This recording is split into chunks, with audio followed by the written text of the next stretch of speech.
Well, hello there, and I do hope you're all well, and I do hope you all had a wonderful weekend. Right, here we have two fantastic different answers, two amazing experts. Who's right? Now, the subject was about Liz Truss, who was going to tempt the mouth-frothing Tory members with tax cuts, while the Bank of England, if I remember rightly, were going to raise interest rates. I could be wrong on that, but I'm sure it were interest rates. Well, the first caller to the James O'Brien show on LBC was a guy called Jonty, and he clearly knows his onions and put his unique opinion on the situation. But then after the break, after Jonty, James O'Brien then got another call from a guy called Alex, who also clearly knows his onions, and said he would have done it differently. Now, what I'll do, I'll just leave what I have to say here because I'm no economist and all like this, I'm no expert, so I'll just leave what I have to say and just ask you guys, who's right? Jonty's in St John's Wood. Jonty, what would you like to say? Hi, James. Yeah, this is a bit of a what was it called? A Rubik's Cube, isn't it, of economics? Yes. What is absolutely for sure, in my estimation, is the Bank of England is totally incompetent, but not for all the reasons being alleged. Okay. And Liz Truss may be incompetent, but she also may be brilliant. I'm not sure which she is at the moment. Right. I'm no fan, but she's definitely... It's not. I mean, she might be brilliant by accident because she's certainly not announcing tax cuts as a genius approach to the economic crisis. She's doing it to get elected. But let me go through the Bank of England side, because your economic analysis was correct, but it was binary in the sense, and binary on the one side. You've got, in very simple terms, you've got demand-induced inflation and you've got supply-induced inflation. Yes. And the problem is that the Bank of it is that economists have a bit of a groupthink, and the groupthink is you raise interest rates, inflation comes down, right? But it's not like that. This inflation... Well, it's not always like that. No, correct. So, like, for example, the problem we had in the 79-81 recession was it was both it was both sides. It was catastrophe. We had low demand and we had a sclerotic labour market dominated by trade unions, which meant that collective wage bargaining was very high, which meant that you couldn't have adjustments to the economy, and that gave rise to stagflation. Now we have a very different situation. There's two exogenous factors, outside factors, the war and COVID, that's induced the supply shock, and then our self-inflicted wound of Brexit, which has exacerbated it. And you can see it's exacerbated it because our inflation rate is not grossly higher, but significantly higher than other comparable nation states by probably another couple of percent, right? So what's happening is that the spending that people were making on non-essential goods has moved into essential goods because fuel and bread and food has gone up. Yes. So essentially, what interest rates normally do when you hike them, that's already been done through. It's a paradox. The inflation has already been, if you like, the behaviour. Okay. Yeah. Right. So the crucial distinction is the one between essential goods and non-essential goods. So we've already stopped having takeaways in order to pay our electricity bills. Exactly. We've already done that. So why induce that twice? Yeah. So what's happening in the groupthink is politically the Bank of England... I'm sorry to keep interrupting. I'm being the sort of tribune of the people here, because I just need to even simplify even further what you're saying. So what they're doing is they're discouraging or reducing our ability to spend money on things that we really, really need. Yeah, exactly. So it's really making an acute position even worse, right? And they're doing it, you see, it's groupthink. You see, politically, it's very difficult to stand there saying, I'm a strong leader because I'm doing nothing. It doesn't really wash in our society. Yeah. We're addicted. We are a civilization addicted to action. Yes. But sometimes the most powerful decision you can make is to do nothing, and to explain why you're doing nothing. Because if you think about it from an inflationary point of view, imagine a world in which they do nothing.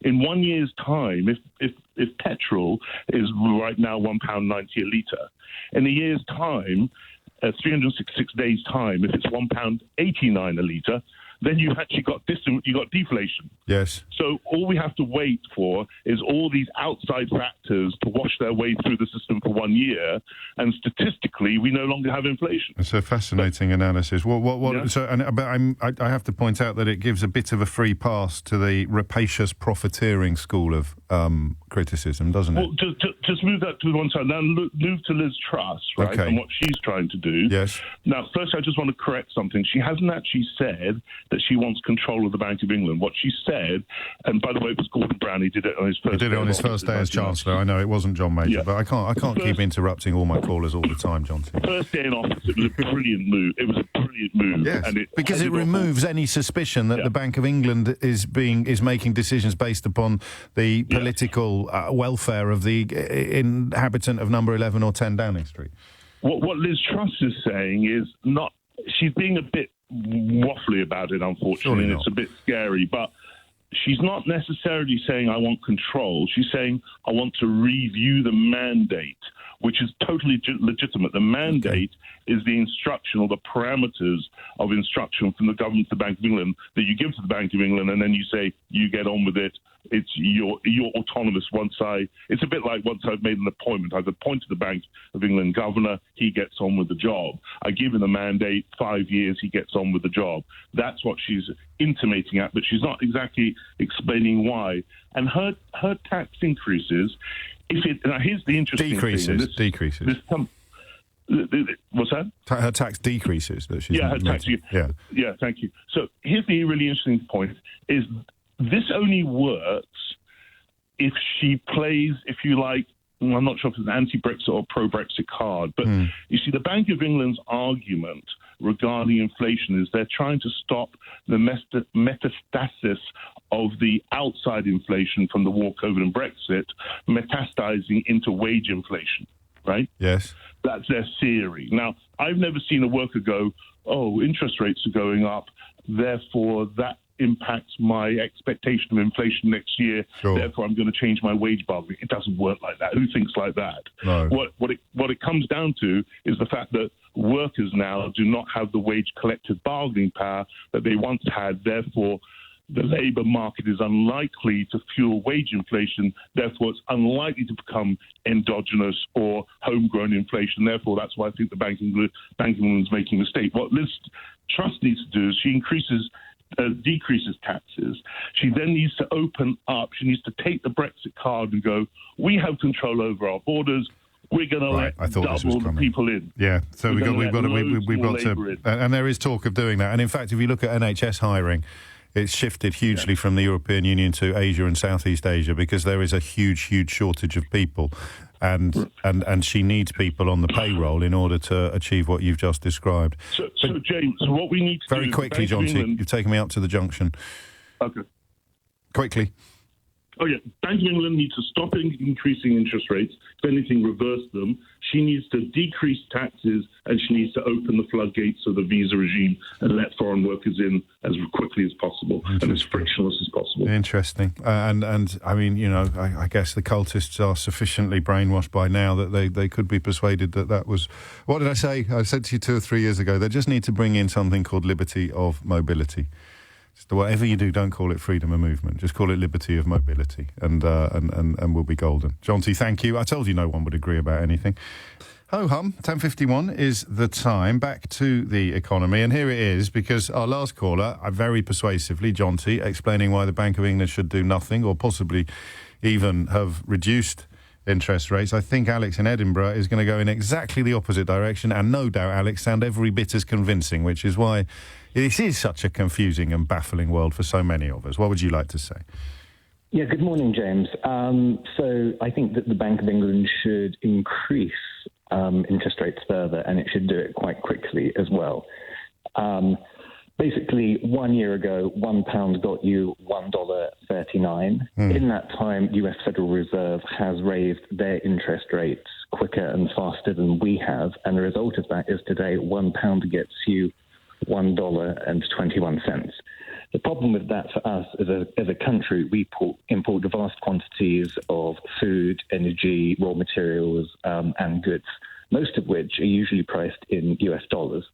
So if the pound falls against US dollar, then it makes it much more expensive for us to import these things. We are a significant net importer of everything except services.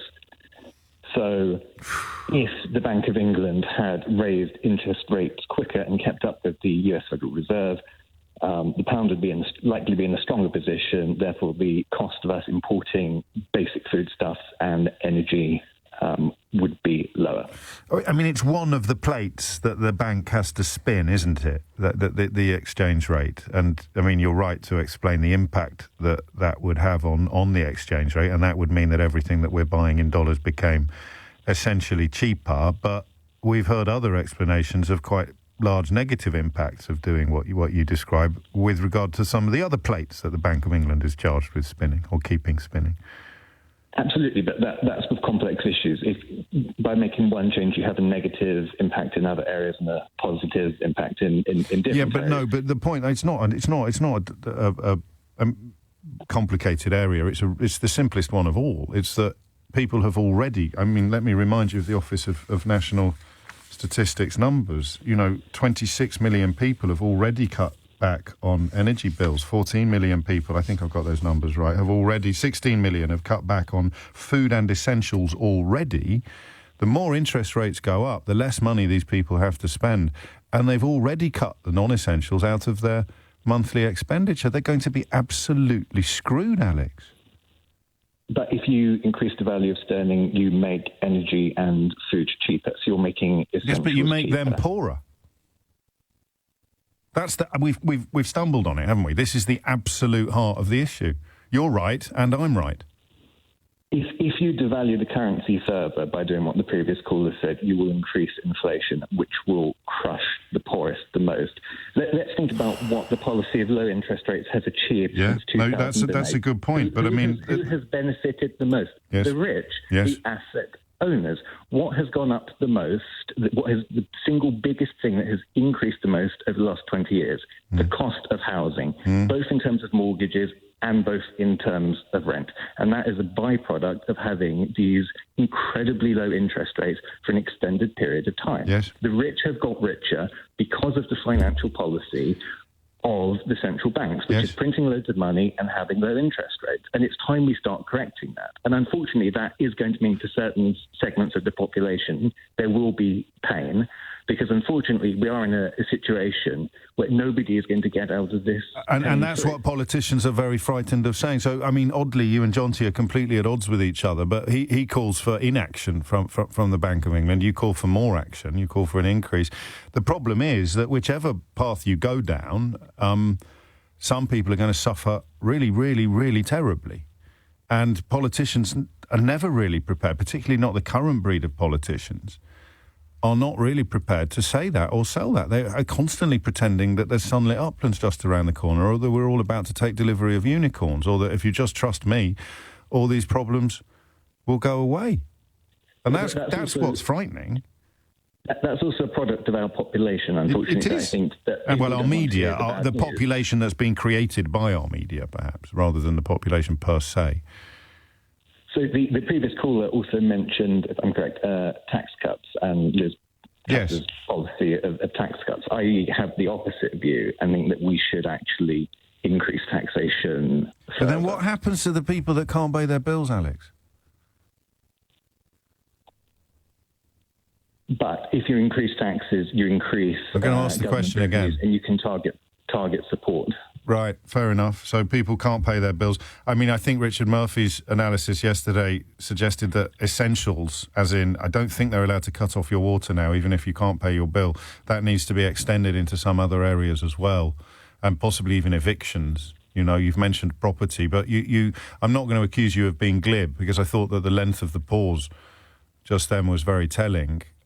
You are possibly overlooking the personal impact upon millions of families of the policies that you might quite rightly be suggesting it on a model, on a spreadsheet. They make the most sense. How would cutting taxes really help people, especially poor people, because they pay very little taxes. Yeah, and that's a valid point, but they pay, I mean, it depends what tax you cut, doesn't it? If you were to slash VAT, that would benefit poor people more, in fact, than a cut in income tax, as you know. But, I mean, the short answer to your... Well, I think so. If you make everything they buy considerably cheaper, then that's going to help. Not really. No? Everything that's got VAT on it? Down to 5% instead of 20%? But let's think about this. What items do we pay VAT on in this country? Yeah. Pretty much no food has VAT. Children's clothes, no VAT. Yeah. Books, no VAT. Energy VAT is already at something like 7%, but I would cut that. Compared to other European countries, what the poor pay VAT on is already... I almost want to get you and Jonty in the studio on this, because I feel like an umpire at Wimbledon. Because, I mean, you are now making... And this is why I get so confused. It's why I opened the programme. I now understand both arguments that you've both made, but I wouldn't want to have to pick one of you to put you in charge. But I think perhaps the flaw in Jonty's reasoning was the one you've just cited, which is the people we are most concerned about, or the people I am most concerned about, the ones who are literally not going to be able to pay their bills and who have defied the traditional model of rising inflation because they've already curtailed their spending on non-essentials. Tax cuts aren't going to help them because they already pay very little tax. They already pay very little income tax. So Liz Truss is appealing to people who are less exposed to the economic crisis when she promises tax cuts. She's appealing to people who aren't actually, their pips aren't going to squeak, but they might have to make some minor adjustments. She's telling them your adjustments will be even more minor.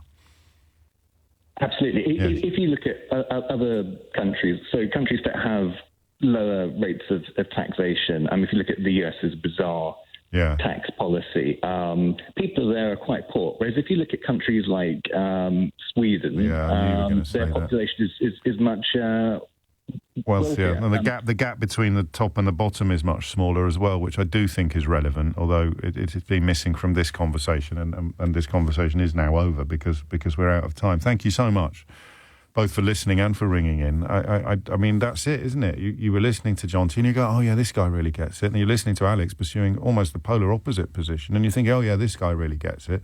And that's why it would be quite nice to hear, I guess, give Nadhim Zahawi a minor break in that he's not going to be Chancellor, is he, next month? So it doesn't matter what he says.